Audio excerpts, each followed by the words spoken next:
বিয়ে যদি করবে না তাহলে কাবিনে সিগনেচার কেন করবা? সংসার যদি নাই করবা তাহলে কবুল কেন বললা?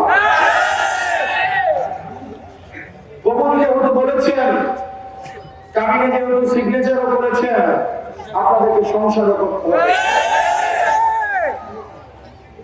সংসার যদি না করতে চান, রাস্তা খোলা আছে, জনগণের সামনে এসে বলতে হবে আমরা ডিভোর্স দিতে চাই। জনগণের সামনে মুখোশ উন্মোচন করতে হবে। জনগণকে বোকা বানিয়ে সংস্কারের বিপক্ষে অবস্থান নেওয়া যাবে না। প্রিয় তরুণ প্রজন্ম এবং আমাদের যে রাজনৈতিক ভাইরা রয়েছেন, ফেসিবাদের বিরুদ্ধে যারা একসাথে কাঁধে কাঁধ রেখে লড়াই করেছেন, আপনারা আমাদেরকে পরামর্শ দেন মাঝে মাঝে যে আমরা ছোট মানুষ, তরুণদের দল, বাচ্চাদের দল, আমরা আপনাদেরকে বলতে চাই সরকারি চাকরিতে একটা নির্দিষ্ট সময়ের পরে চাকরিতে রাখে না।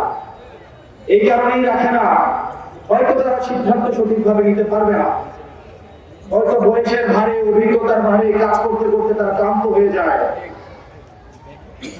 আমাদের এই প্রবীণ প্রজন্ম আমাদের এই স্বাধীনতাকে ধারণ যথাযথভাবে করতে পারেনি বলেই আমাদের কাছে রাজনৈতিক দল গঠন করতে হয়েছে।